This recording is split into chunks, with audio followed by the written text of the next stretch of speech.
If you were to ask the average person today, what is magic? In terms of not stage magic, but actual occult magic, sorcery, the first thing that probably come to their mind is they'll say something like Harry Potter, or a more astute person might make reference to someone like Aleister Crowley or Rudolf Steiner. Although we are conditioned to believe that there's no such thing as magic and there's no such thing as sorcery, and these are all hocus pocus superstitions, and indeed the control system goes to extreme lengths to put the likes of Dawkins, Carl Sagan and other reductionist mystics out there to make us believe there is no such thing as the occult, as sorcery and ritual magic, when in reality they're using it on us all the time. The most common form of magic used against us is killing magic. I'll talk about this later, but first I want to give an example of what magic actually is. Magic is nothing more than taking something that exists in imagination and then bringing it into reality. That's the definition of magic. So for instance, if you're a carpenter and you think about designing a table, you build that table, you draw a plan, and then the table is brought to life from that diagram you've made. You've actually created magic. You've brought something into reality that did not exist before. This can also be done with the idea, with the notion. You can be placed under a spell. When you ask somebody what a charm is, they'll think of a magical charm like a device. In reality, is a charm. An example of a charm in the modern world would be an advertisement on TV. You're being charmed into buying something. It's used against us all the time.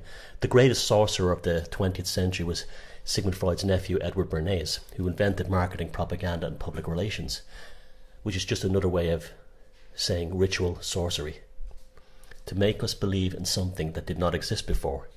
Everything from sexual insecurity to consumerism. A good example of how ritual magic is used within religion, look no further than the Jehovah's Witnesses Bible. The Bible begins in Genesis with the usual story of God creating the earth. The usual 7-day story we're given. But suddenly, several paragraphs into the Genesis story, the term God is replaced with something called the Jehovah God. This is a classic magic sleight of hand. What is happening here is that the people who founded the Jehovah's Witnesses Church weren't actually worshipping the God of the Old Testament.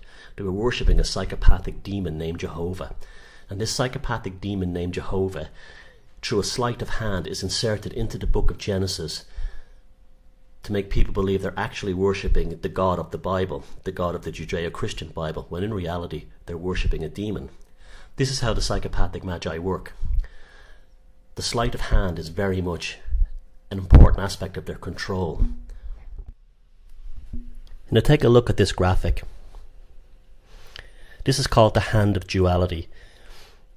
The 19th century occultist Aphaeus Levi designed this curious wood engraving to illustrate the esoteric concerns for the role of dualism in the occult.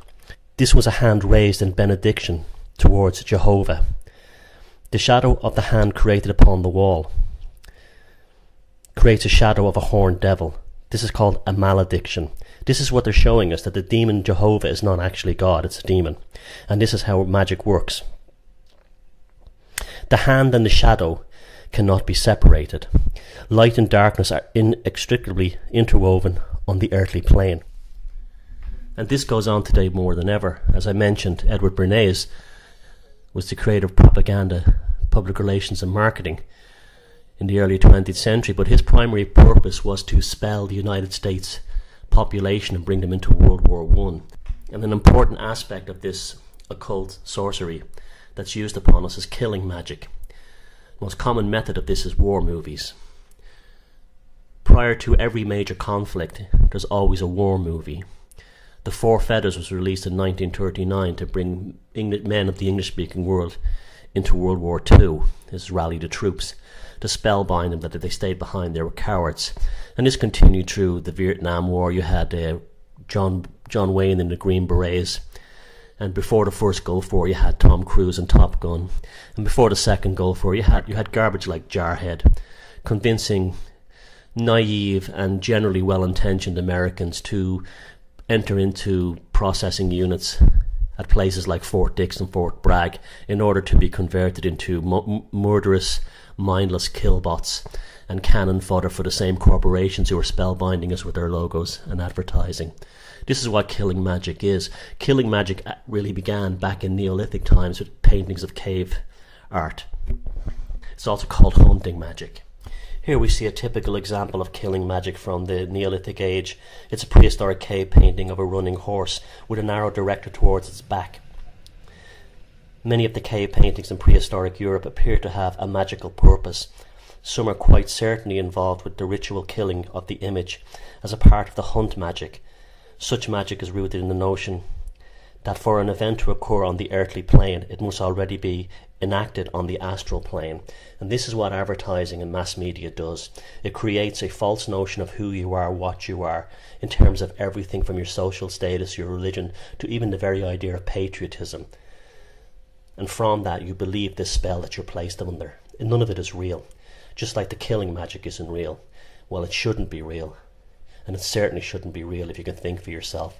This is the problem. We've been educated out of the ability to think for ourselves by the over-activation of our left brain, that we never actually reach self-actualization in terms of our own psychology. The result being we're cannon fodder, not just for the military, but from everything from corporations to religions.